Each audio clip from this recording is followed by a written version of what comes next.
Gold trusted gold buyers. మీరు తాకట్టు పెట్టిన బంగారాన్ని విడిపించి ఈ రోజు ఉన్న మార్కెట్ ధరకు కొనబడును. బన్నీవాస్ వెనకాల అల్లు అరవింద్ ఉన్నారు అనేది సుస్పష్టంగా అందరికీ తెలిసిన అంశం. ఈ నేపథ్యంలో జీవితంలో దేవుడు కొంతమంది మనుషుల్ని ఒక పర్పస్ కోసమే పరిచయం చేస్తారు. డెఫినెట్లీ వాళ్ళ వల్ల లైఫ్ మారిపోతుంది దానికి మిమ్మల్ని చూసి మీ అసోసియేషన్ విత్ అల్లు ఫ్యామిలీ చూసి నేను ఐఎస్ ఇది కరెక్టే అయి ఉండొచ్చు అని అనుకుంటాను.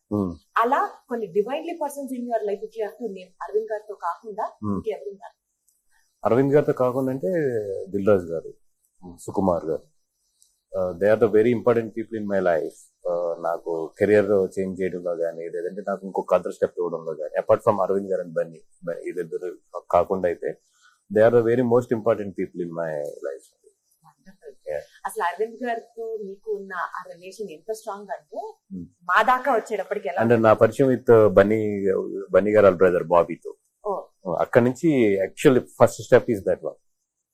అది అంచెలంచెలుగా ఎదుగుతూ ఎక్కడి దాకా వెళ్ళిందంటే బన్నీ గారు ఏ ఇంట్లో ఉండాలో, ఏ ఫోన్ వాడాలో, ఏ కార్ లో వెళ్ళాలో అంతా అరవింద్ గారు సొంత కొడుకులాగా జాగ్రత్తలు తీసుకుంటారు. ఒక పెద్ద కొడుకు లెక్క అనేంత స్థాయికి ఎదిగింది.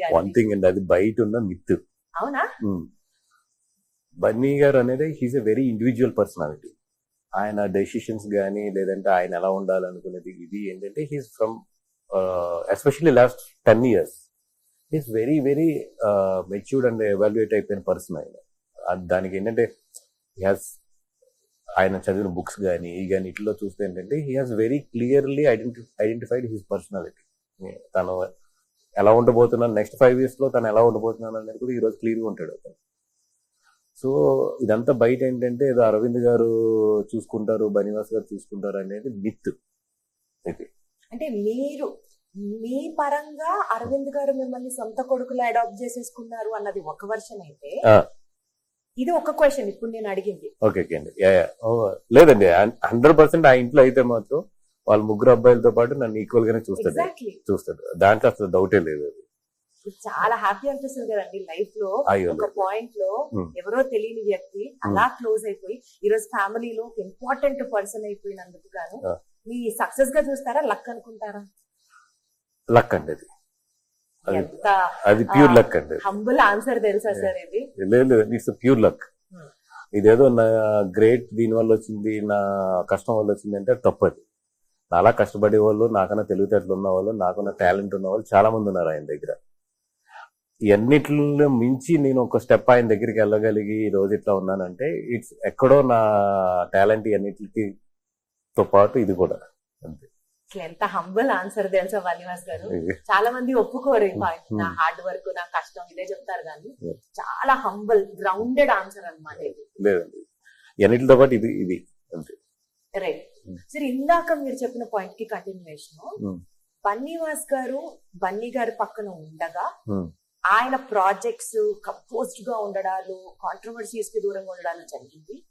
ఆయన టీం ఎప్పుడైతే ఉన్నారో పక్కన, అంటే బన్నీవాస్ గారు పక్కన లేకపోతే ఎక్కువ కాంట్రవర్సీస్ చుట్టుముడుతున్నాయి అల్లు అర్జున్ గారిది అన్నది అది మిత్ అంటారా, లేకపోతే అలా జరిగిన సందర్భాలు ఉన్నాయా? Would you have to tell about it? Because మీరు ఒక రైట్ హ్యాండ్ లాగా బన్నీ గారికి.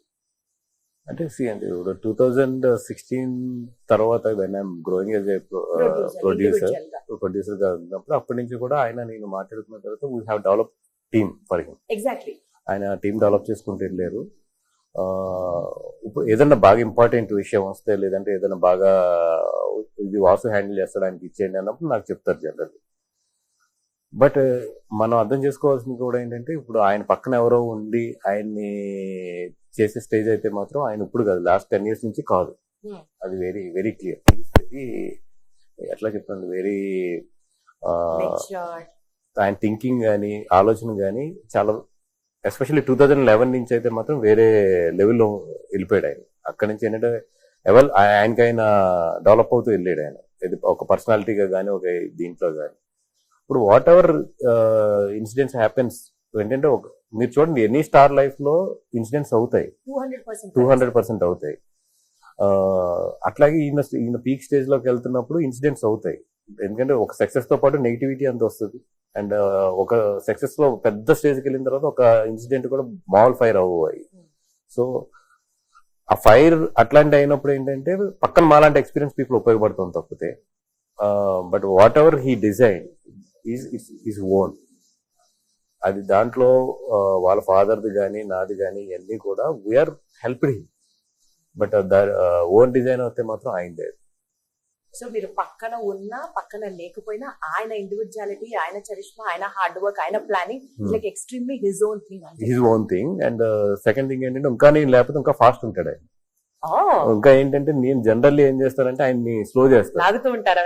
అంటే నాకున్న భయాలు, నాకున్న అప్రహాన్సెస్ తో, నాకున్న ఒక మిడిల్ క్లాస్ భయాలు, మనకు మిడిల్ క్లాస్ కి భయాలు చాలా ఎక్కువ ఉంటాయి. నేను ఆ మిడిల్ క్లాస్ నుంచి పెరిగినోడిని కాబట్టి నా భయాలు ఇట్లకి కొన్ని డేర్ చేయలేదు. భయాలు ఉంటాయి మీకు బన్నివాస్ గారు? అంటే ఇప్పుడు గమని ఆయన చాలా స్ట్రైట్ గా చెప్తాడు ఏ విషయం అన్నా సరే. ఒక నచ్చితే నచ్చిందని చెప్తాడు, నచ్చకపోతే నచ్చలేదని చెప్తాడు. నేను అలా చెప్పలేను. చాలా బయాస్, చాలా బ్యాలెన్స్ గా, డిప్లొమాటిక్ గా వెళ్తాడు. అది ఆయనకు నచ్చుతుంది. నువ్వు ఎందుకు భయపడతావు? నువ్వు ఇది నచ్చలేదు అన్నప్పుడు నువ్వు నచ్చలేదని చెప్పు. అది లేదని అవతల వాళ్ళు గమనిస్తారు. నువ్వు అటు ఇటు కాకుండా చెప్తున్నప్పుడు ఆడు ఎక్కువ కన్ఫ్యూజ్ అవుతాడు. ఇట్స్ బెటర్ ఒక నిమిషం హర్ట్ అయినా కూడా నెక్స్ట్ మినిట్ లో ఆడికి క్లారిటీ వస్తుంది. సూపర్, కరెక్ట్ గా. నువ్వు నో చెప్తానికి జంకి నువ్వు మధ్యలో అడ్జస్ట్ చేస్తావు చూసి అవతల ఏంటంటే నీలో జెన్యూనిటీ ఫీల్ అవ్వడు. అట్లీస్ట్ నో చెప్పుకున్నప్పుడు తిట్టుకున్నా కూడా తర్వాత నీకు చేయాలనుకున్నప్పుడు నువ్వు చెయ్యి. ఆ రోజు అతను అర్థం చేసుకుంటాడు. ఈ క్వాలిటీని మీరు కూడా అలవాటు చేసుకోవడం స్టార్ట్ చేశారా? చాలా ట్రై చేస్తున్నాను కానీ అవ్వట్లేదు. చాలా ట్రై చేస్తున్నాను ఇన్ఫాక్ట్. బట్ అక్కడికి వచ్చినప్పటికి ఏంటంటే మళ్ళీ అవతల ఎక్కడ హర్ట్ అవుతాడేమో అని చెప్పి చాలా బ్యాలెన్స్డ్ గా చెప్పడం అలవాటు అవుతుంది తప్పితే ఒరిజినల్ గా వస్తున్నాను తప్పితే ఆయనలాగా ఆయన ఏంటంటే కొంచెం చాలా స్ట్రైట్ గా ఉంటాడు ఆయన ఆ విషయాల్లో. Always that is very safe అండి. అలా ఉన్న వాళ్ళు చాలా ప్లెయిన్ హార్టెడ్ ఉంటారు. హీస్ నచ్చింది నచ్చలేదు అన్నదుకునే మాట్లాడతారు తప్పితే ఆయన వయా బ్యాలెన్స్డ్ తక్కువే. రైట్. తండేల్ మూవీకి సంబంధించి బన్నివాస్ గారు, సంక్రాంతికి రిలీజ్ అవ్వాల్సిన cinema it got post phone to Feb 7th.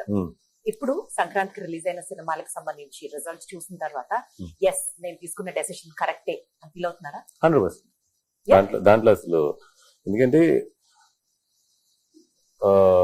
We want theatres, very clear, good theatres. ఆ కాంపిటీషన్ వెళ్ళుంటే 100% మేము అనుకున్న థియేటర్లు, అంత మంచి థియేటర్లు దొరకవు. ఇప్పుడు మా గ్రిప్ ఉన్న ఏరియాలో దొరుకుతాయి కానీ మా గ్రిప్ లేని ఏరియాలు చాలా ఎక్కువ ఉన్నాయి. మా గ్రిప్ ఉన్నాయి 2 ఏరియాలు. సో 100% ఏంటంటే డెఫినెట్ గా మేము అనుకున్నట్టయితే రిలీజ్ చేయలేకపోదు. అందుకని చెప్పి ఇట్స్ బెటర్ టు హోల్డ్ అంత కాంపిటీషన్ లోకి వెళ్ళే కన్నా. సంక్రాంతి సినిమాలు అని అంటే ఒక ఎక్స్పెక్టేషన్, డెఫినెట్లీ హాలిడే సీజన్, అందరూ వాచ్ చేస్తారు. ఇప్పుడు అట్లీస్ట్ మొన్న రిలీజ్ అయిన సినిమాల్లో తండేల్ ఒక స్టాండ్ అవుట్ సినిమాగా ఉండుండేది. ఎవరి సినిమాలు అంటే వాళ్ళకి ఆ కాన్ఫిడెన్స్ ఉంటుంది కాబట్టి. ఈ థాట్స్ ఉన్న పాయింట్ లో అక్కినేని ఫ్యామిలీకి ఒక హిట్ పడడం అవసరం. నాగ చైతన్య గారు డెస్పరెట్ గా ఉన్నారు హిట్ కోసం. And so much of hard work అని విన్నాము సినిమాలో. సినిమా పోస్ట్ పోన్ చేద్దాము అన్న థాట్ ని ఆయన కూడా అప్రిషియేట్ చేశారా? ఎక్స్ప్లెయిన్ చేస్తున్నారు. సో ఫస్ట్ ఒప్పుకోలేదంటే ఫస్ట్ మేము అనుకున్నది యాక్చువల్లీ డిసెంబర్ లో అనుకున్నాం. డిసెంబర్ కి సినిమా మాకు కంప్లీట్ అవ్వలేదు. టు బి హానెస్ట్ కంప్లీట్ అవ్వలేదు. అప్పటికి సీజన్ కానీ ఈ కానీ కంప్లీట్ అవ్వలేదు. తర్వాత పొంగల్ అనే ప్రపోజల్ వచ్చింది. We never said it's pongal, there is a proposal. Proposal వచ్చినప్పుడు పొంగల్ బెటరా, అవుట్ ఆఫ్ ద పొంగల్ బెటరా అన్నప్పుడు we prefer out of the pongal. అదే ఆయన యాజ్ ఎ ప్రొడ్యూసర్స్ గా మా డెసిషన్ ఆయన రెస్పెక్ట్ చేశారు. సూపర్ అసలు. కానీ sir first film you produced was with Naga Chaitanya garu. 14 years తర్వాత మళ్ళీ ఇప్పుడు ఒక సినిమా ఆయనతో చేస్తున్నారు. అది కూడా భారీ సినిమా. ఆ సినిమాలో మొత్తం ప్రాణం పెట్టి చేశారు అన్నది టాక్ నడిచిపోతుంది. టెక్నీషియన్స్, అదర్ టీమ్స్, మీరు కష్టపడడం ఇవన్నీ పక్కన పెడితే నాగ చైతన్య గారు was very particular about the film. ఇది హిట్ కొట్టి తీరాల్సిందే అన్నంత ప్రాణం పెట్టి చేశారు సినిమా. అన్ని సినిమాలు చేస్తే ఈ సినిమాకి ఎక్కువ డెడికేషన్ అన్నది బయటకు వచ్చింది.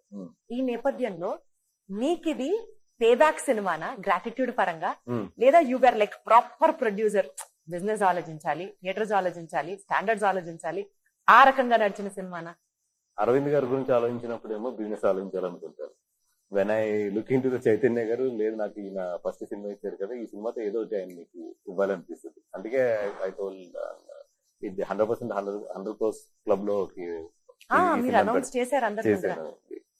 డెఫినెట్ గా అది నేను సక్సెస్ అవ్వగలనని నమ్మకం అయితే నాకు గట్టిగా ఉంది ఆ విషయంలో. ఒక్కొక్కసారి ఒక పాజిటివ్ ఔరా వచ్చేస్తుంది సినిమాకి సంబంధించి. కానీ కొంతమంది మనుషుల్ని కలిసినా గానీ అలా తండేలు డెఫినెట్లీ అందరికి ఎక్స్పెక్టేషన్స్ ఉన్నాయి. ట్రైలర్ రిలీజ్ అయినప్పుడు కానివ్వండి, సాంగ్స్ రిలీజ్ అయినప్పుడు కానివ్వండి. What is that the best point about Thandel అని? మీకు అంత కాన్ఫిడెన్స్ ఎలా వచ్చింది ఈ సినిమా డెఫినెట్లీ హిట్ అవుతుంది? కదా అంటే ఇది రియల్ గా జరిగింది కదా, అంటే రియల్ ఒక లైఫ్ లో రియల్ ఎమోషన్స్ నుంచి కథ వెళ్తూ ఉంటుంది. అండ్ మీరు కూర్చున్నప్పుడు 100% రాజు అండ్ బుజ్జితల్లి వీళ్ళిద్దరిని అయితే మాత్రం ఫీల్ అవుతారు థియేటర్ లో. అంటే ఇది ఒక real life story. Real life story, ఒక రియల్ గా జరిగిన ఇన్సిడెంట్ ని తీసుకుని ఒక కథ కింద తయారు చేసిన కథ ఇది. అంతే తప్పితే ఇదేదో కూర్చుని రాసిన కథ అయితే కాదు. ఒక రియల్ గా జరిగిన ఇన్సిడెంట్స్ నుంచి ఒక డ్రామా క్రియేట్ చేసుకుని వెళ్ళాం మొత్తం. సో అండ్ వింటున్నప్పుడే నిజంగా అంటే ఇప్పుడు సినిమాలు ఎక్కడి నుంచో ఎక్కడో ఒక ఇన్స్పిరేషన్ ఉంటుంది అంటారు కదా, ఇదైతే ఒక నిజంగా వాళ్ళ కథ వింటున్నప్పుడు జరిగిన అన్ని ఇన్సిడెంట్స్ వింటున్నప్పుడు అయితే నాకు నిజంగా ఒక సినిమా కనిపించింది. రియల్ లైఫ్ లో కూడా ఇలా జరుగుతుంది అనేది. సో ఒక రియల్ లైఫ్ లో జరిగింది ఒక సినిమా కింద ఉంది కాబట్టి I have full confidence definite ఇది ఆడుతుంది అని చెప్పి. మనసులోంచి వచ్చిన మాట అది. అంతలా కనెక్ట్ అయిపోయారు మీరు? లేదు, ఈ కథ కదా బాగా కనెక్ట్ అయ్యారు. ఎలా చూస్ చేసుకుంటారు బనివాస్ గారు? మీరు ప్రొడ్యూస్ చేయాలంటే సినిమాల్ని మార్కెట్ పరంగా ఆలోచిస్తారా? అంటే కమర్షియాలిటీకి ఇంపార్టెన్స్ ఇస్తారా, స్టార్ కాస్ట్ కి ఇంపార్టెన్స్ ఇస్తారా, కథకి మాత్రమే ఇంపార్టెన్స్ ఇస్తారా? మూడు కలిపి చేస్తాము అన్నది ఒక diplomatic answer. General life diplomatic but అంటే నాకేంటంటే కేస్ టు కేస్. ఇప్పుడు కొన్ని కథలు ఉంటాయి, ఇప్పుడు ఆ కథలకి ఏంటంటే మోర్ దెన్ కాస్టింగ్ కన్నా కూడా మంచి లొకేషన్స్ కావాలి, మంచి మ్యూజిక్ కావాలి, మంచి టీం కావాలి. అట్లాంటి ఏంటంటే ఓ పెద్ద కాస్టింగ్ వెళ్ళకుండా ఒక సింపుల్ గానే నీట్ గా క్యూట్ గా వెళ్ళిపోతాం. ఇప్పుడు తండేలు ఉంది, తండేలు కంపల్సరీ కాస్టింగ్ కావాలి, కథ ఉంది బట్ కాస్టింగ్ కావాలి. ఇప్పుడు ఇంత బడ్జెట్ కి నాకు బ్రేక్ ఈవెన్ అవ్వాలి. బ్రేక్ ఈవెన్ అవ్వాలంటే నేను కొత్త మీద తీయలేను ఈ సినిమా 100%. కమర్షియల్ గా కొత్త మీద తీస్తే ఎంత బాగా ఆడినా కూడా ఈ సినిమా డిమాండ్ చేసే డబ్బులు అయితే నాకు రావు. So will choose according to the case to case. ఈ సినిమా సంబంధించి ఏ ఫ్యాక్టర్స్ కన్సిడర్ చేశారు చెప్పండి? కథ బాగుంది అన్నారు డెఫినెట్ గా. ఈ కథ బాగుంది బట్ అవన్నీ క్రియేట్ చేసి సీజీ లో అవన్నీ క్రియేట్ చేసినప్పటికీ బడ్జెట్ డెఫినెట్లీ 70 crores. అది ఈ cinema budget 70 crores first start అయినప్పుడు. సో డెఫినెట్ గా ఏంటంటే 70 crores అచీవ్ అయ్యే కాస్టింగ్ నాకు కావాలి అండ్ అంత టెక్నీషియన్స్ కావాలి. ఫస్ట్ జనాలు ఈ సినిమాని ఏంటంటే బిలీవ్ చేయాలి అంటే డెఫినెట్ గా మంచి కాస్టింగ్ కావాలనేది ఆ రోజే ఫిక్స్. డెఫినెట్ గా ఇదేదో మనం కొత్త వాళ్ళతో అయితే వెళ్ళలేము ఈ కథ అనేది. దానికి తర్వాత సాయి పల్లవి గారికి చెప్పిన తర్వాత మన చైతన్య గారిని అప్రోచ్ అయ్యాను. ఇట్లాగేంటంటే అందరూ బట్ గుడ్ థింగ్ ఏంటంటే చెప్పినప్పుడు ఫస్ట్ అటెంప్ట్ తో అందరి దగ్గర ఓకే అయిపోయింది. అంటే ఆప్షన్స్ అనుకున్నారా? ఈవిడ కాకపోతే నెక్స్ట్ ఎవరు, చైతన్య గారు కాకపోతే నెక్స్ట్ ఎవరు, వాళ్ళు ఒప్పుకోకపోతే కుదరకపోతే అన్నట్టు ఆప్షన్స్ అనుకున్నారా? అంటే ఆప్షన్స్ అని కాదు కానీ లైక్ ఈ కథ చాలా మందికి మామూలుగా ఫ్రెండ్లీగా కలిసినప్పుడు అది చెప్పినప్పుడు అయితే చాలా మంది ఇంప్రెస్ అయ్యారు. ఈ కథ ఇంప్రెస్ అయ్యి అందరు మాత్రం అడిగేవారు ఎవరితో చేస్తున్నావు ఏంటి అనేది మాత్రం. మీకు ఫస్ట్ వచ్చిన ఆప్షన్స్ ని అప్రోచ్ అయ్యారు, వాళ్ళు ఒప్పేసుకున్నారా? యా, చైతన్య గారికి ఇది బిఫోర్ ఆయన 1.5 years బ్యాక్ కి మామూలుగా ఆయన వేరే ఇన్సిడెంట్ వెళ్ళినప్పుడు ఆయన చెప్తాను ఈ కథ. చెప్పిన తర్వాత 6 months తర్వాత కూడా మళ్ళీ ఒకసారి ఆయన ఆ కథ ఎలా జరుగుతుంది ఏంటి అని చెప్పి ఫాలో అప్ చేశారు. అంటే ఆయనే ఫాలో అప్ చేశారు. ఏదండి? ఆయనే ఫాలో అప్ చేశారు. ఆయన గుర్తు తెచ్చుకుని ఒకసారి వాసా కథ చెప్పారు కదా, అది ఉంది కదా గమ్మున అది 100% చాలా మంచి కదా అది, నువ్వు డైరెక్టర్ సెట్ అయిన ఫస్ట్ నాకు చెప్పాను. సో అయితే ఈ స్టోరీని పట్టి పట్టి ఫాలో అప్ చేసిన క్రెడిట్ కూడా చైతన్య గారికి ఇవ్వచ్చు. అయితే 100% నాకన్నా ఎక్కువ అయింది మెడికల్. బాబాయ్, ఆయన 2-3 సార్లు నాకు గుర్తు చేసేవారు ఆ కథ ఏం జరుగుతుంది ఎలా ఉంది, మంచి కథ అది డెఫినెట్ గా కొడతాం అనేది. ట్రెమెండస్ హార్డ్ వర్క్ అంట కదా సార్? అది మామూలు హార్డ్ వర్క్ అది. అంటే నాకు తెలిసిన 1-2 ఉన్నాయి, మీరు చెప్తే ఇంకా ఓహో ఈ లెవెల్లో హార్డ్ వర్క్ చేశారా అని అనుకోవచ్చు. ఫస్ట్ డౌట్ నేను ఆయన అడిగింది ఏంటంటే, సార్ ఫిషర్ మ్యాన్ కింద how you want to be, మీరు మీకు మీలా అంటే నువ్వు వదిలేసేయండి, అది యాక్టర్ గా నేను ఫిషర్ మ్యాన్ గా కనబడతావు అనేది నా బాధ్యత. ఈ కథ నువ్వు ఎంత నమ్ముతున్నావో నాకు తెలుసు. నీకేదైనా డౌట్ ఉన్నప్పుడు నన్ను నా లుక్ చూసిన తర్వాత నీకు ఏదైనా డౌట్ ఉన్నప్పుడు అడుగు. అప్పటి వరకు నువ్వు అసలు దీని గురించి సబ్జెక్ట్ వదిలేసాను. నాకు లోపల ఎక్కడ ఏంటంటే ఈయన సిటీ బోర్న్ అండ్ బ్రాటప్ ఇవన్నీ ఎలా తెలుస్తాయి ఏంటి అంటే పాపం ఈ వెంట్ టు ద విలేజెస్ వెళ్ళాడు ఆయన. అది చాలా మందిని కలిసాడు, చాలా మందిని తెప్పించుకునేవాడు ఆయన. తెప్పించుకుని వాళ్ళతో మాట్లాడుతూ ఉండేవాడు. వీళ్ళు 21 ఫిషర్మెన్స్ ఎవరు ఉన్నారు దాంట్లో 5-6 2-3 సార్లు కలిసారు ఆయన, 4-5 సార్లు కలిసి. ఒకసారి కారులో వెళ్ళి వైజాగ్ ఫిషింగ్ హార్బర్ దగ్గరికి అంతా వెళ్ళి వాళ్ళు ఎలా బిహేవ్ చేస్తారు, ఈ కారులో ఉండే ఎలా బిహేవ్ చేస్తారు, ఎలా కూర్చుంటారు, ఇవన్నీ కూడా చాలా హోంవర్క్ చేశారు ఆయన. మొత్తం హోంవర్క్ చేసి వాళ్ళ హెయిర్ స్టైల్, ఒరిజినల్ ఫిషర్మెన్లు కూడా ఈ స్టోరీలో పెట్టారా, ఉన్నారా? వాళ్ళకు మొత్తం త్రోట్ తీసుకున్నాం వాళ్ళని. అచ్చా, సినిమా అంతా ఉన్నది ఆర్టిస్ట్లే ఉన్నారు. బట్ ఏంటంటే వాళ్ళకి బాడీ బిహేవియర్స్ గురించి కానీ ఇట్ల గురించి తెలియడానికి కానీ ఇవన్నీ కూడా త్రూ అవుట్ లో మాకు ఒక 2-3 టీమ్స్ అయితే మేము కూడా ఉంచుకున్నాం. కూడా ఉంచుకున్నారా? వాళ్ళు నటించారా? నటించలేదు, కూడా ఉంచుకున్నాం. అలాగే స్లాంగ్ మాస్టర్స్ ఉంచుకున్నాం, ఎందుకంటే మొత్తం శ్రీకాకుళం స్లాంగ్ ఇది మొత్తం. అట్లాగే ఏంటంటే ఆయన అయితే మొత్తం డెడికేట్ అయిపోయాడు. ఇంకా ఆయన పొద్దున్న లేచినా నిద్రపోయినా ఏం చేసినా కూడా లాస్ట్ 2 years నుంచి అయితే ఈ సినిమాయే మొత్తం. ఏదో ఒక సన్ లో నుంచొని ట్యాన్ అయ్యే ఒక సీన్ ఉంటే కంప్లీట్ గా ఆయన ఏ మాత్రం సన్ స్క్రీన్ రాసుకోకుండా ఎండలోనే నుంచొని చేశారు. అవునండి, ఆయన నాకు భయం వేసింది, సార్ మీకు అది పొద్దున డాట్స్ పడతాయి, అది చాలా ఇబ్బంది అయిపోతుంది తర్వాత అంటే, లేదు I'm taking care, don't very అని చెప్పేసి. అంటే చాలా గొడుగు ఉండేది కదా. జనరల్ గా ఏంటంటే మాకు హీరోలు ఎనీ ఆర్టిస్ట్ ఎవరున్నా సరే మేకప్ ఇవన్నీ ఉంటుంది కాబట్టి సెట్ పెట్టుకుంటాను గొడుగు పెడతారు. బట్ ఆయన గొడుగు వద్దని తెలిసి నడి సముద్రంలో కూడా వద్దని మేము కంగారు పడి అలా కదా సీలోనో కొడుతుంది, అది ఏంటంటే పర్లేదు నాకు అది తెలుస్తుంది కదా, నేను ఐ విల్ టేక్ కేర్ అనే పాప అంబ్రెల్లా వాడలేదు అసలు. ఎస్పెషల్లీ సాయి పల్లవి గారిని మీరు ఒక నెమలి లాగా ఈ సినిమాలో చూపించినట్టు అనిపించింది. ఆ లిరిక్స్ కి కానీ ఆవిడ డాన్స్ సీక్వెన్స్ కానీ it was so beautiful. She is like a proved actress and proved dancer. పక్కన పెడితే ఆవిడకి కూడా టఫ్ కాంపిటీషన్ ఇచ్చారు. ఆ శివస్తోత్రం తాండవం సాంగ్ లో నాగ చైతన్య గారిది it was a feast to ice అని వింటున్నాం. చాలా కసిగా చేశాడు. అంటే ఈ సినిమాని ఆయన చాలా పర్సనల్ గా తీసుకుని కసిగా చేశాడు. ఈ సినిమా నిజంగా ఓకే అపార్ట్ ఫ్రమ్ ద మా అందరికన్నా కూడా ఒక ఆకలి అండ్ ఒక ఈ సినిమాతో నేను కొట్టాలి అనే ఒక కసి అయితే మాత్రం ఆయన డే 1 నుంచి ఉంది. దానికన్నా ఈ సినిమా బాగా తదాస్తు. తండేల్ సినిమాలో మీకు మోస్ట్ ఛాలెంజింగ్ పీరియడ్ ఎప్పుడన్నా అనిపించిందా అండి? సెట్ పరంగా కానీ హార్డ్ వర్క్ పరంగా కానీ వాట్ ఎవర్ మీకు? లేదు, ఈ cinema everyday is a challenge for us. Because ఎందుకంటే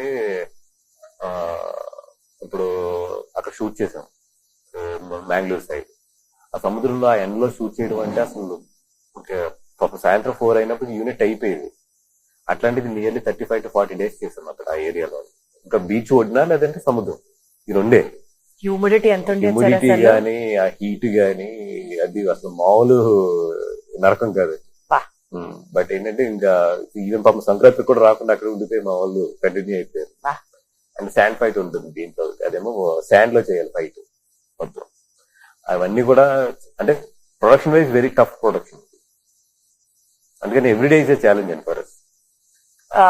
మార్కెట్ పరంగా బిజినెస్ పరంగా యాజ్ అ ప్రొడ్యూసర్ గా మీరు మాట్లాడితే హౌ ఇస్ ఇట్ పర్ఫార్మింగ్? ఈ పాటికి బిజినెస్ అయిపోయి ఉండాలి కదా? ఆల్మోస్ట్ క్లోజ్ అయిపోయింది. But still we are in a little ఇంకా మాకు బ్రేక్ ఈవెన్ అవడానికి అయితే మాత్రం సినిమా హిట్ అవ్వాలి 100%. ఆ రిస్క్ అయితే మాకు తెలిసిందే తీసుకున్నాం ఈ సినిమాకి అయితే మాత్రం. పక్క ఒక చిన్న corner of the heart risk, but maximum cinema కొట్టేస్తుంది 100% అన్న ఒక కాన్ఫిడెన్స్. లేకపోతే మీరు 100 కోట్ల క్లబ్ లో నాగ చైతన్య గారిని ఇన్వాల్వ్ చేస్తారని ఎట్లా చెప్తారండి అసలు? లేదండి, I have a confidence and definite గా 100 crores క్లబ్ లో అయితే సినిమా వెళ్తుంది. Wonderful, sir. So coming back to the regular scenario of Tollywood which has been happening, producers సంస్థలకు సంబంధించి ప్రొడక్షన్ హౌసెస్ మీద ఐటీ రైట్స్ గురించి మాట్లాడాల్సి వస్తే ఉన్న కలెక్షన్స్ ఎక్కువ చేసి చెప్తున్నారు. కేవలం ఆ ఫేక్ పబ్లిసిటీ జరుగుతుంది కాబట్టి రైట్స్ జరుగుతున్నాయని కొంతమంది అంటున్నారు. ఇది కూడా ప్రమోషన్ లో భాగమే అని ఇంకొంతమంది అంటున్నారు. సో క్లారిటీ ఇవ్వండి సార్. ఫస్ట్ ఆఫ్ ఆల్ ఇది అందరికీ తెలియదు ఏంటంటే ఈ రోజు ఫేక్ చేయడం అనేది కుదరదు. టికెటింగ్ వచ్చి మొత్తం ఆన్లైన్ అయిపోయింది. ఇప్పుడు హిందీ తీసుకుంటే టోటల్ ఆన్లైన్, ఆల్మోస్ట్ 90% ఆన్లైన్ ఉంటుంది. ఇప్పుడు ఫేక్ చేస్తే 3%, 4%, 5% ఫేక్ చేయగలరు, కానీ అంతకన్నా కూడా ఎక్కువ ఫేక్ చేయలేరు. ఇంకా అలా కదని అడ్డంగా పోస్టర్స్ చేస్తే అది వేరే విషయం. అది అంటే బయటికి ఈ రోజు ఉన్న ట్రాన్స్పరెన్సీలోనే తెలిసిపోతుంది అంటే అసలు అది ఆపలేము కూడా. నిజంగా అలా అనుకుని ఫేక్ చేసినా కూడా 2వ రోజు చెప్పేస్తారు జనాలు, అసలు నేనే చెప్పక్కర్లేదు. బికాస్ ఆఫ్ ఆఫ్టర్ ఈ టికెటింగ్ ఇవన్నీ ఎప్పుడైతే ఆన్లైన్ అయిపోయినాయో టోటల్ ఎక్కడ కూడా మేము దాయడానికి ఏం లేదు. ఇప్పుడు మా జీవితాలన్నీ కూడా ఓపెన్ బుక్స్ మొత్తం. ఇప్పుడు నా సినిమా నెట్ఫ్లిక్స్ కి ఎంతకు వెళ్ళింది ఇండస్ట్రీలో ఎవరు అడిగినా చెప్తారు. అంటే ఈ సినిమా ఇప్పుడు నెట్ఫ్లిక్స్ కి వెళ్తుందా? ఏదండి తండేల్ నెట్ఫ్లిక్స్ సిరీస్ ఏదో ఇప్పుడు ఈ సినిమా ఏ ఓటీటీ ప్లాట్ఫామ్ అది ఒకటే కట్ చేయండి. ఈ సినిమా ఏ ఓటీటీ ప్లాట్ఫామ్ కి వెళ్తుంది ఏంటి అనేది ఇండస్ట్రీలో ఎవరికి అడిగినా చెప్తారు. అంతే ఎంతకు వెళ్ళిందో కూడా చెప్తారు. So it is all open. Industry everything is open ఇప్పుడు ప్రజెంట్ ఉన్న సిచ్యువేషన్స్ లో. అండ్ రెండోది ఏదో జనాలు అందరూ అనుకుంటున్నట్టు వీళ్ళు లెక్కలేదో తప్పు చెప్తారు లేదా ఇదేదో క్యాష్ అంటే ఇదివరకు రోజులు తెలియదు. కానీ నాకు ఇప్పుడు ప్రజెంట్ సినారియోలో అయితే ఆఫ్టర్ జిఎస్టీ వచ్చిన తర్వాత cash involvement in the film industry is very very minimal. చాలా తగ్గిపోయింది. ఎందుకంటే ఇప్పుడు మాకు ఎక్కడ ఒకవేళ నిజంగా క్యాష్ వస్తే ఎక్కడి నుంచి రావాలి, డిస్ట్రిబ్యూటర్ దగ్గర నుంచి రావాలి. OTT platforms never deals with the cash, satellites never deals with the cash, audio never deals with the cash. ఇది ప్రపంచానికి తెలిసింది. ఇది నేను చెప్పేది నిజం కాదు. ఓటీటీ ప్లాట్ఫామ్స్ ఎప్పుడు కూడా రూపాయి కూడా క్యాష్ ఇవ్వదు. క్యాష్ ఇచ్చే ఛాన్స్ ఎక్కడ ఉంటుంది, థియేటర్స్ దగ్గర నుంచి. ఇప్పుడు జిఎస్టీ వచ్చిన తర్వాత డిస్ట్రిబ్యూటర్ ప్రాఫిట్ ఈస్ జిఎస్టీలో ఇన్వాల్వ్ అయి ఉంటాయి వాళ్ళు మొత్తం. ఎందుకంటే జిఎస్టీ వాడు బ్రేక్ ఈవెన్ అవుతేనే వాడికి ఇన్పుట్ గానీ అవుట్పుట్ లో గానీ వాడికి ఫ్యూచర్ లో ఉపయోగపడుతుంది ఆ సినిమా, అక్కడ ఇన్పుట్ వస్తేనే. So even distributor producer cash అడిగినా కూడా వాళ్ళు ఎవరు ఇప్పుడున్న సిచ్యువేషన్ లో, ఎందుకంటే వాళ్ళు లాస్ అవుతారు. అదే సార్ అడుగడుగునా it is screening. So it's screening కాదండి, ఇట్స్ లాక్డ్. అందుకని ఇరువరకు లాగా ఏదో ఇప్పుడు పుష్పకు 18,000 కోట్లు వచ్చినాయి అంటే దీంట్లో 100 కోట్లు క్యాష్ ఉంటుందంటే ఇప్పుడు ఉండదు. ఆ రోజులు పోయింది అని మొత్తం. అంటే ఇది ఫేక్ పబ్లిసిటీ కాదని అర్థమవుతుంది. So that is original IT right is what you wanted to tell. Yeah, ఇప్పుడు ఐటీ రైడ్ అనేది వాళ్ళకి ఏదో ఇన్ఫర్మేషన్స్ ఉంటాయి. బట్ రియాలిటీలో వచ్చి ఇప్పుడు ఎంత వస్తుంది కదా, దీంట్లో క్యాష్ ఇన్వాల్వ్మెంట్ లేదంటే 100% చెప్తాను క్యాష్ ఇన్వాల్వ్మెంట్ లేదు.